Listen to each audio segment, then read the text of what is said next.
دیکھو ایک بات ذہن میں رکھو, اگر مدرسے مخلوط ہو جائیں جن میں صبح و شام قال اللہ اور قال الرسول پڑھایا جاتا ہے, تو وہ بھی کیا ہو جائیں گے؟ تباہ ہو جائیں گے. ہمارے ہاں اسکول کے سلیبس کو تو فوکس کیا جا رہا ہے کہ یہ ہونا چاہیے, یہ نہیں ہونا چاہیے. ماحول کو بالکل بھی فوکس نہیں کیا جا رہا کہ کس ماحول میں دینی تعلیم ہوگی. اگر کے پی کے کی گورنمنٹ جو بھی مستقبل میں بنتی ہے, وہ کے پی کے میں پہلی جماعت سے لے کے 10ویں تک قرآن کو لازم قرار دے دے, وہ کہے کہ قرآن لازم ہے, عربی سیکھنا لازم ہے, خدا کی قسم اگر کو ایجوکیشن والا سسٹم ہوا تو یہ قرآن کی تعلیم آپ کو زنا سے نہیں بچا سکتی. یہ قرآن کی تعلیم آپ کو قرآن پر عمل کرنے پر مجبور نہیں کر سکتی.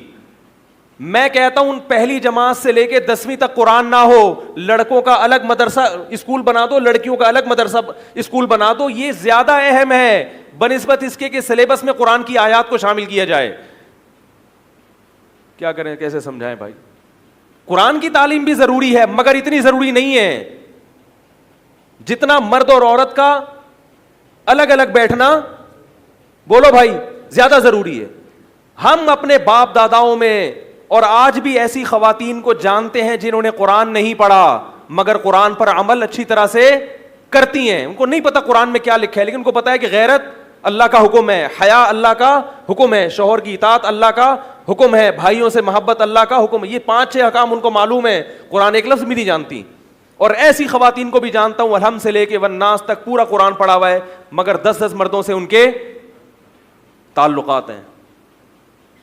قرآن پر عمل یہ زیادہ اہم ہے بنسبت تعلیم قرآن پر. قرآن آپ مرد اور عورتوں کو اکٹھے تعلیم حاصل کرنے کی اجازت نہیں دیتا. میرے پاس میسج آتے ہیں کہ گورنمنٹ اس طرف جا رہی ہے, یہ وعدے کیے جا رہے ہیں کے پی کے والوں سے کہ اماموں کو تنخواہیں دی جائیں گی گورنمنٹ کی طرف سے. بہت اچھی بات ہے, ہونی چاہیے, تنخواہیں بڑھا دی جائیں گی, بہت اچھا کام ہے. جو اچھا کام ہے اس کو اپریشیٹ کرنا چاہیے. قرآن کی تعلیم پہلی جماعت سے لازم کر دی جائے گی, بہت اچھا کام ہے. لیکن اگر آپ کو ایجوکیشن سسٹم لا رہے ہو تو ہمیں ان اچھے کاموں کی ضرورت نہیں ہے, یہ رہنے دو. کیونکہ وہ قرآن, اگر لڑکا لڑکی کو ایک ساتھ بٹھا کے آپ قرآن پڑھاؤ گے وہ فتنے میں مبتلا ہوں گے, وہ قرآن موجود ہوتے ہوئے قرآن کی دھجیاں اڑائیں گے. میں نے بتایا تھا آپ کو کہ پنجاب یونیورسٹی میں گیا ہوں, میں نے دیکھا ہے وہاں کا ماحول. چرس اور ہیروئن لڑکیوں میں عام ہو رہی ہے. کیوں ہو رہی ہے؟ کو ایجوکیشن سسٹم آپ کو ڈپریشن کا مریض بنا دیتا ہے, کیونکہ آپ کو اتنے مختلف ڈیزائن نظر آتے ہیں مگر سب ڈیزائن آپ کو ملتے نہیں ہیں. ہر ایک میں اتنی طاقت بھی نہیں ہوتی لے کے بھاگ جائے, اور ہر ایک بھاگنے کے لیے تیار بھی نہیں ہوتا, اور بھاگنے کے بعد کے جو مسائل ہیں وہ ہر آدمی افورڈ کر بھی نہیں سکتا. وہی ہوا, وہ لڑکی کو پھر کیا ہوا بعد میں, وہ لے کے بھاگ گئے, اس کے اولاد بھی ہو گئی, باپ سے بھی رشتہ ختم ہمیشہ کے لیے. جب اولاد بھی ہوئی ان کی, وہ مولانا صاحب جو فرار ہوئے تھے, اور پھر کیا ہوا کہ میاں بیوی میں انبن ہو گئی, کچھ وقت کے بعد طلاق ہو گئی.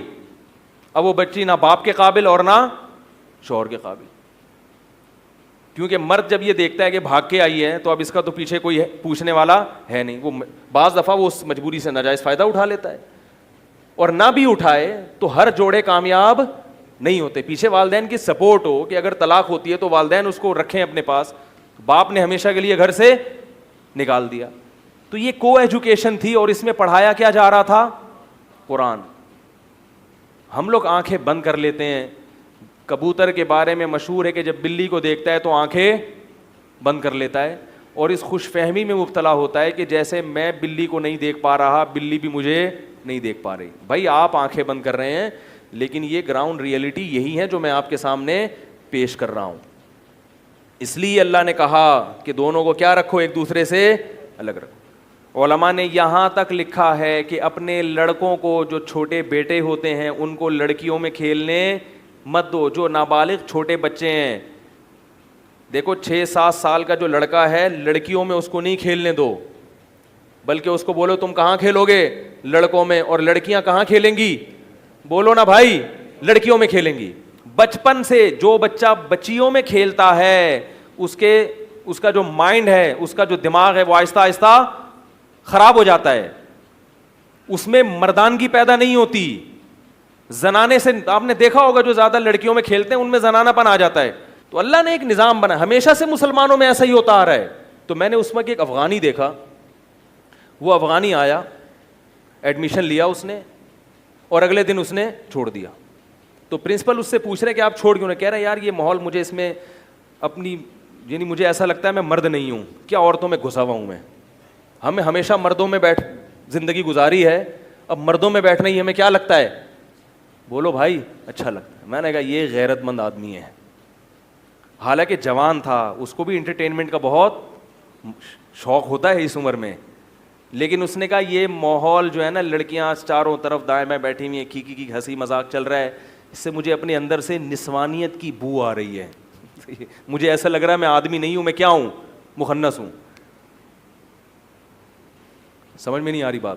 تو یہ مرد کی فطرت کے بھی خلاف ہے. جو شریف آدمی, عزت دار آدمی, اسے عورتوں میں گھسنا اچھا, بولو بھائی, نہیں. اور عورت کو بھی یہ چیز اچھی نہیں لگتی. عورت کی طبیعت میں حیا ہوتی ہے.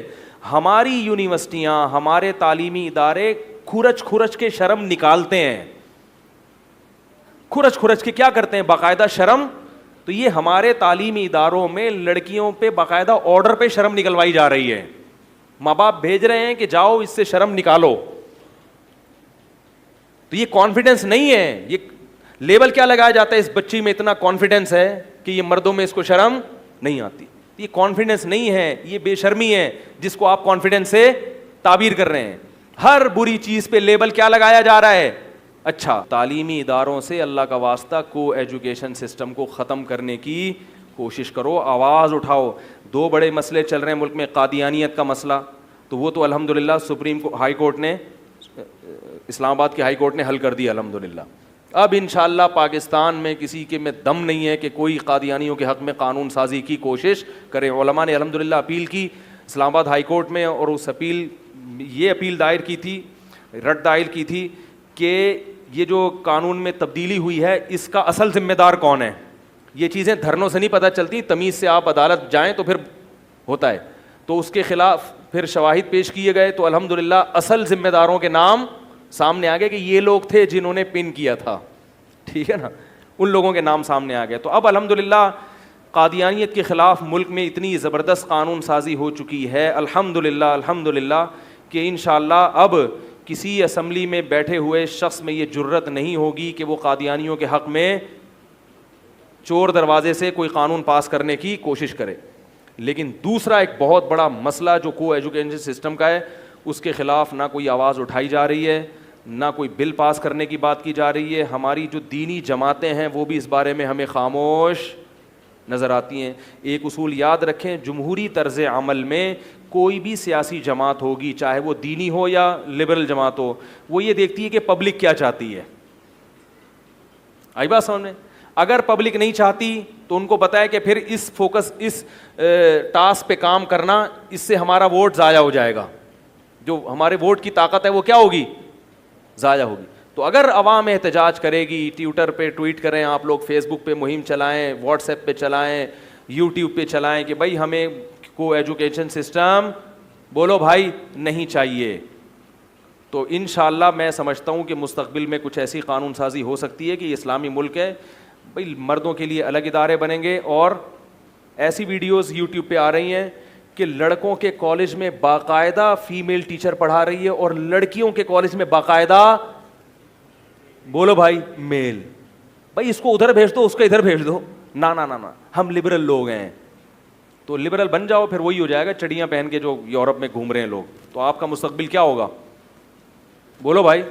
ہمارے ایک دوست گئے لندن میں, تو وہ رشتہ اپنی بیٹی کا کرنا تھا, تو وہاں داماد, جو ہونے والے داماد کو جب بلایا تو وہ چڈی پہن کے آ گیا. وہ جاگنگ کر رہا تھا کہیں پارک میں, جاگنگ کر رہا تھا, تو اس کو بتایا تمہارے ہونے والا سسرال آیا ہوا ہے لڑکا دیکھنے کے لیے, لڑکی والے آئے ہوئے ہیں. تو اس نے کہا بھائی ہم لبرل, یعنی ہم کیا ہیں؟ لبرل لوگ ہیں. اب یہ کیا کہ جاؤ جیسے ہیں ویسے, ہم منافقت نہیں ہے, اس کو یہ تعبیر کیا ہم میں کیا ہے. تو ایسے ہی جاگنگ کرتا ہوا چڈی پہن کے آگے بیٹھ. وہ بیچارے ڈر گئے, یار کم از کم ادھر تو تمیز سے بیٹھو, کپڑے تو پہنو. تو اس نے کہا بھائی میں یہ شو کرنا چاہتا تھا کہ میں جیسا ہوں ویسا ہی نظر آؤں, میری یہ لائف اسٹائل ہے, کوئی ایکچولی کوئی مسئلہ نہیں ہے, ٹھیک ہے. تو اللہ کے بندے, تو تیرے ہونے والے سسر آئے ہوئے ہیں, وہاں تو پراپر ڈریس پہن کے بیٹھو, ٹھیک ہے, آپ چڈی پہن کے پارک میں, پارک کا ماحول الگ ہوتا ہے, یہاں تو کم از کم, ہم تو کہتے ہیں پارک میں بھی چڈی نہیں پہنو, کم از کم گھٹنے تک تو. لوگ کہتے ہیں کہ یہ کیا ہے لبرل, تو پھر پورے